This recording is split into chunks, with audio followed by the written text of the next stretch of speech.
pledge allegiance to the flag of the United States of America and to the republic for which it stands, one nation, under God, indivisible, with liberty and justice for all.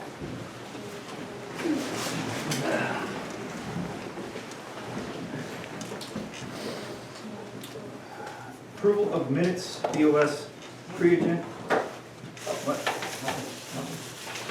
Approval of minutes for the Supervisors Pre-agenda meeting, July 1st, 2021. Did you guys have a chance to review these?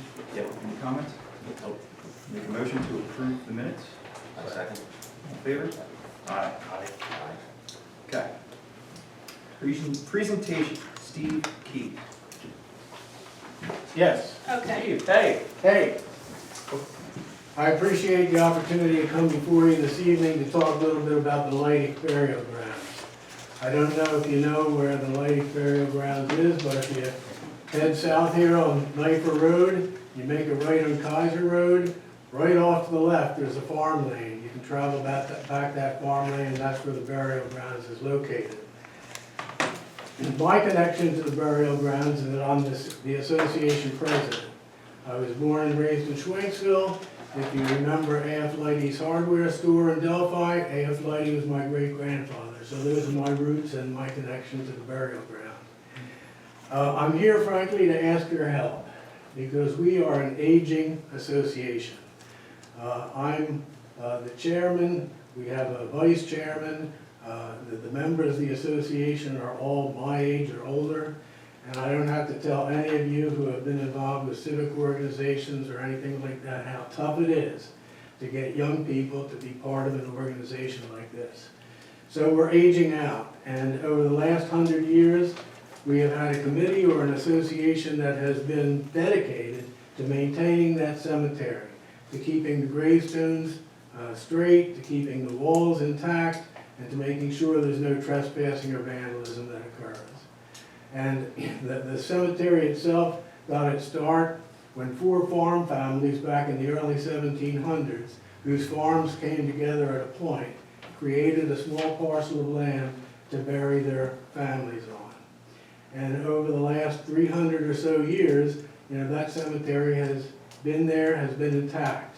The earliest burial was maybe in the early 1700s, and the latest one was in 1901.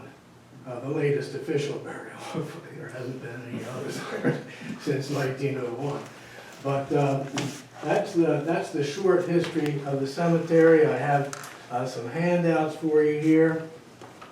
And as I said, we would really appreciate any help that the township might be able to provide to us because it's becoming very difficult for our association to, go ahead and do what we have to do to maintain the property. And we have a small fund of about $13,000 to $15,000. And in my ideal world, I would love the township to play a major role in helping us, maintain that property and keep the cemetery together. I mean, it's on the Pennsylvania State Historic Register, so it is a site with some significance. The Reverend John Philip Leidig was one of the earliest burials there, and he was one of the first German Reformed pastors in the state of Pennsylvania, and certainly in this region. So how can the township help us? I think the township could help us in my ideal world by, taking responsibility for the cemetery, helping us maintain and protect it. There are a couple farms surrounding the cemetery on 3 sides of the cemetery. The farms are in the county's farmland preservation program. I have been to the Pennsylvania Historical and Museum Commission. I've been to the county commissioners. I've been to the state legislators trying to find funding and resources to help with the maintenance and protection of the cemetery, to no avail, and I've already talked to you about our problem getting volunteers. So, short of taking responsibility for the cemetery, any help that you can give us to mow it, maintain it, help us with administration. Our treasurer wants to resign. Yes, we could go out and probably hire an accounting firm to do the treasury work for the association, but that's going to deplete our resources pretty quickly. So mowing, any kind of upkeep, We've been really blessed over the years because we have had some wonderful volunteer help with mowing, and Eddie Slater, who's one of the farmers, keeps the farm lane clear for us so that we can have our annual meeting there. Our annual meeting is going to be next month. I'll send you an invitation. Love to have somebody from the township come out and be part of that meeting. But, you know, the property right now is not visible at all from Kaiser Road. You can't see it. You don't know it's there. And that's been one of the blessings of the cemetery, because we haven't had any vandalism to speak of because it's so well isolated. And, you know, some people have said to us, well, you should make a website, you know, go out through social media to try to recruit volunteers. And that sounds like a good idea until you think, well, the more public that site becomes, the more it's going to risk vandalism, beer parties, be a great place for one, but don't spread that around. So, you know, it's that kind of dilemma that we face. We don't want to be too public, but we want to be able to try to find some assistance to help protect this significant historic site. So that's my story here tonight, and I certainly don't expect you to, you know, react or, you know, give me any ideas or commitments about how you can help. But we would certainly appreciate any help you can provide, and I'll be glad to answer any questions that you have. Are you part of the other cemeteries on this list?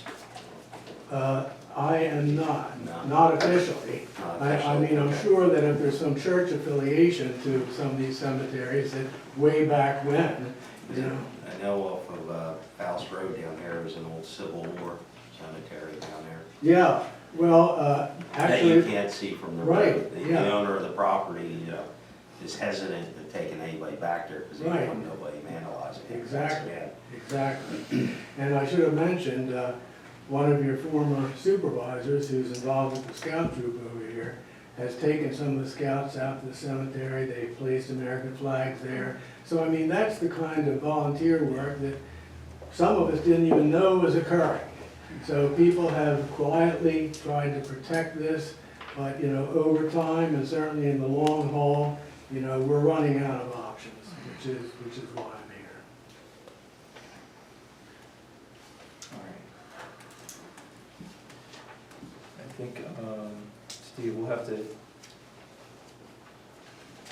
think about it, maybe talk to some folks to see what we can do. Of course, I understand Who completely. holds title to the land in the cemetery? The Lake Burial Grounds Association, it's a nonprofit organization.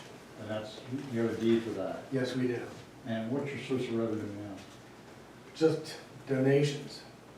You know, we tried to, you know, get some grant funding together, and maybe that's another way the township could help, because a lot of the grant programs require a public entity to be the applicant. So, I mean, there are some small sources of funding to help us maintain walls and make any major repairs like that. So that's another possibility. Yeah. Jackie, are you aware of any kind of grant programs that might help him?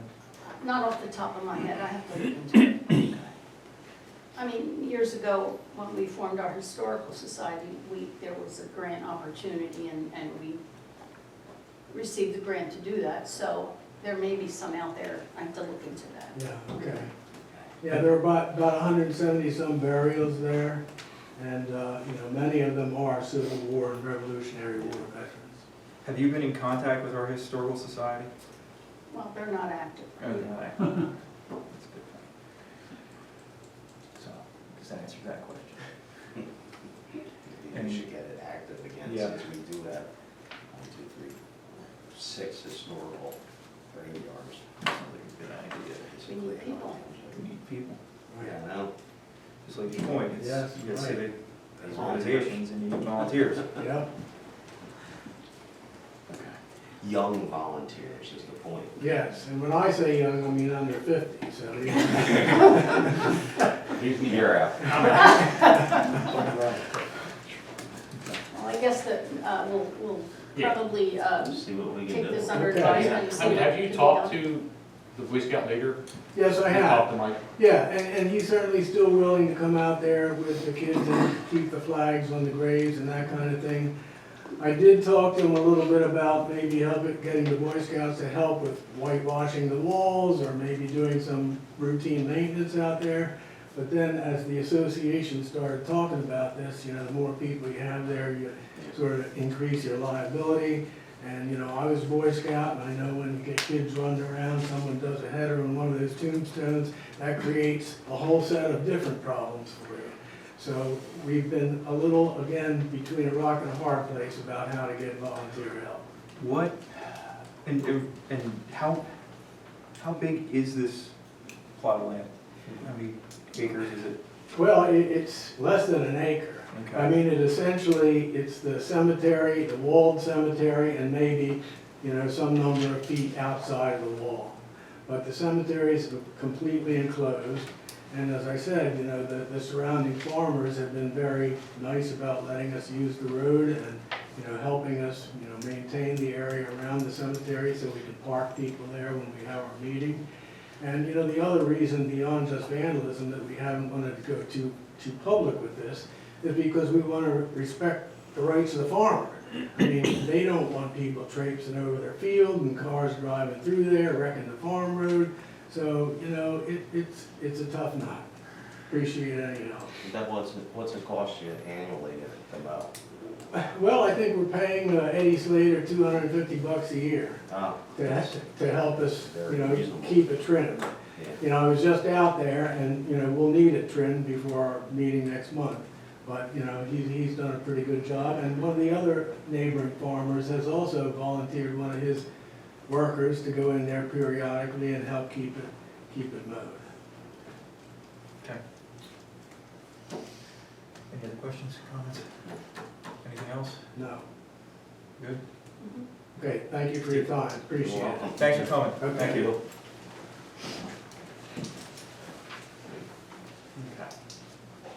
Okay. Old business paving project 2021.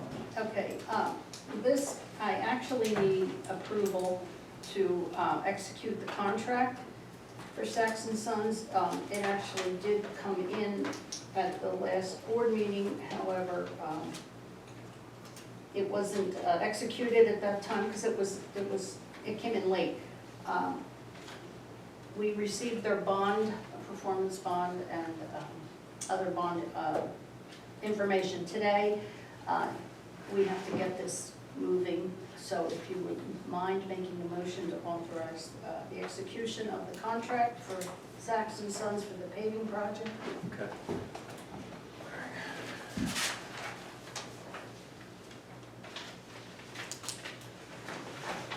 All right. I make a motion to approve the contract for Sachs and Sons for the paving project. Do I have a second? I second. All in favor? Aye. Okay.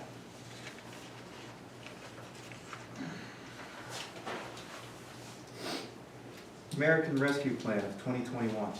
Okay, well, the latest information I have is that the Treasury has not finalized the rules for the use of the funds yet. And that came over on July 30th. As you know, we did receive our partial payment. We have some things lined up, but we still don't have the final rules. So as soon as we do, I'll let you know, okay? Has that been put into a segregated account? Yes, yes, we've already done that. Mhm. Okay. Garlic issue?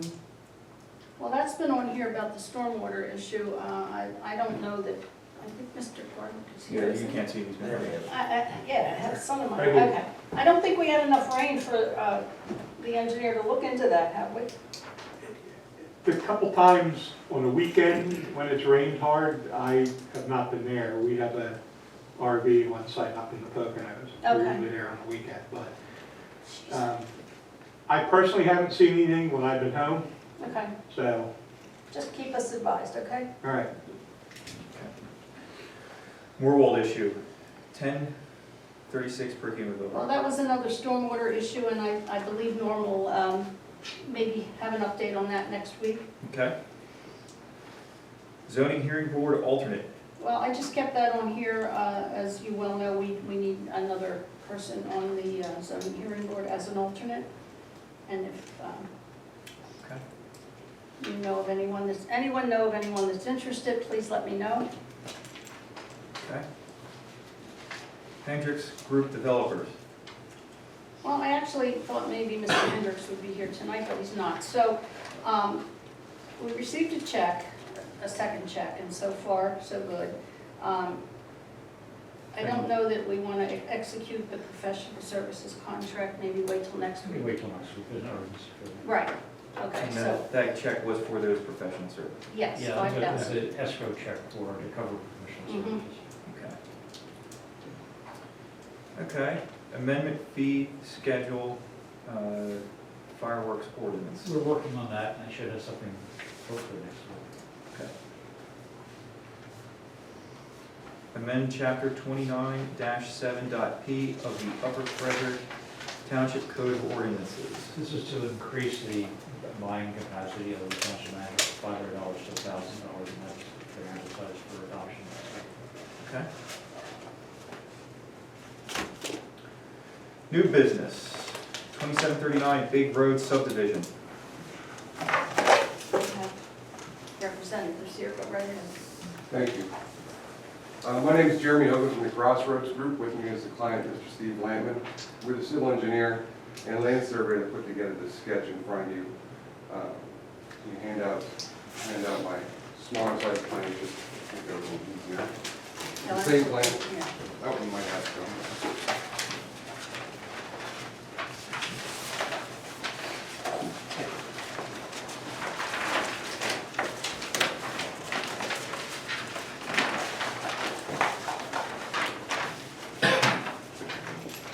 The site is located at 2739 Big Road.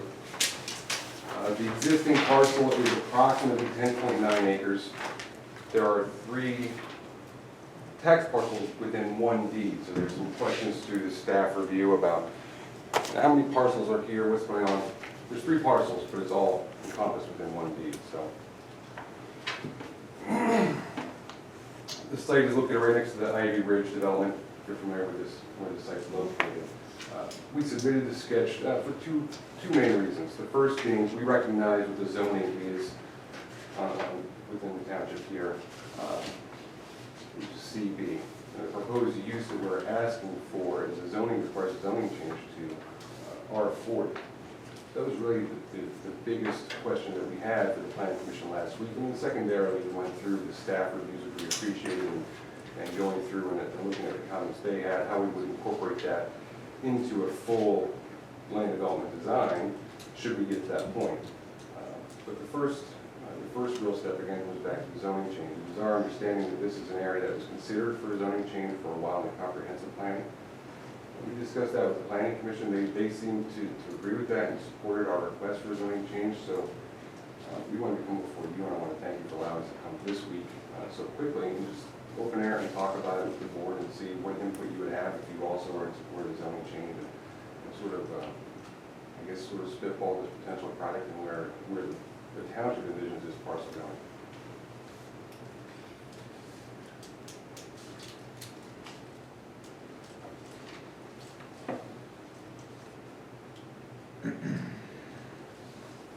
So, okay, well, let me ask you this, if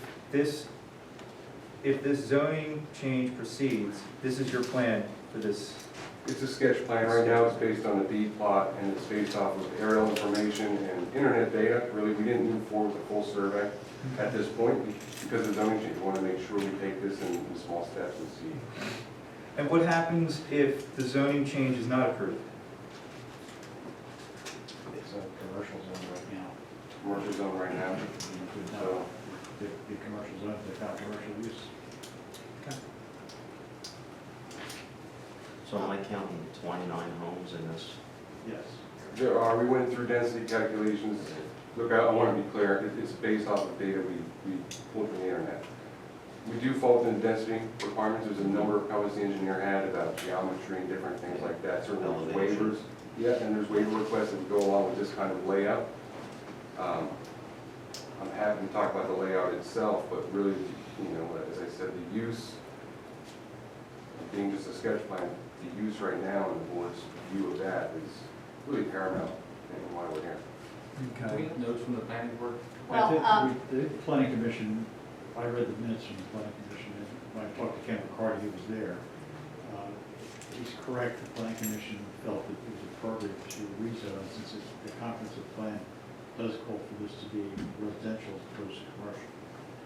Having said that, they weren't real happy with the density that's shown on the plan. When's the next zoning commission or planning commission meeting? Fourth Monday or fourth Thursday. 26th of August. Okay. One question I have, the track that you have the development on is a little bit oversized. You have to carve something off this track? So what we have, there is on the far right corner, is the southeast corner. This is encompassed by the same deed. This is a current residence, which is why we have a boundary line around that right now. It's a beautiful stone farmhouse there. But that is part of the overall deeded portion, which is approximately 10.9 acres. But back to my question, to get to, you need 10 acres for this, you would take part of this off. So it's, I guess, sorry, I answered with sort of a half of a Are statement. you going to get variance, because you're. It is, so because it's all within one deed, I believe the boundary wraps around all of it. If we need to establish that there is, being 10.9 right now, I believe this is 9.9. Yeah, 9.98, but until we do a real survey, I'm not sure if we have to take a corner off of that or not. Okay. Very often, deed areas are not quite right, so. Okay. The 29, just so you understand what the 29 units comes from, if it fits within the density calculations, but secondarily, the client has secured sewer EDUs for, since 2000, I forget the date, but 2006 or 2007, 29 EDUs. So we were trying to, maximize what they have been paying for over that time. It seemed to work within the density calculations. Again, there's waivers, and we acknowledge that. There's things that we have to go through as part of this subdivision land development process. But the zoning, underlying zoning really is the first step. Okay, what are you gonna do about water? We intend to take water, water runs through the site, through here, I believe it was Aqua, that has water. What happened?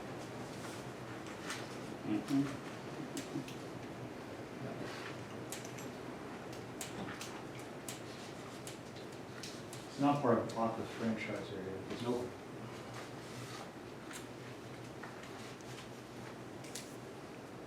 But something certainly, we have to secure that as part of the land development process. I understand that. Oh, you're gonna, that might change what you're. It would change density. Density. Yeah.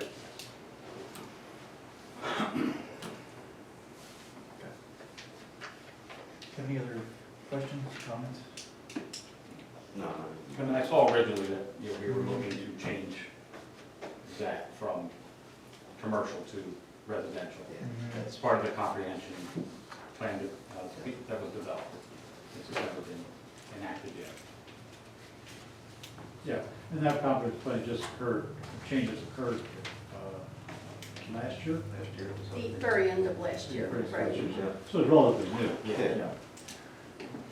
I think, I'm just gonna throw this comment out there. The residents of this township are very concerned with overdevelopment of this area.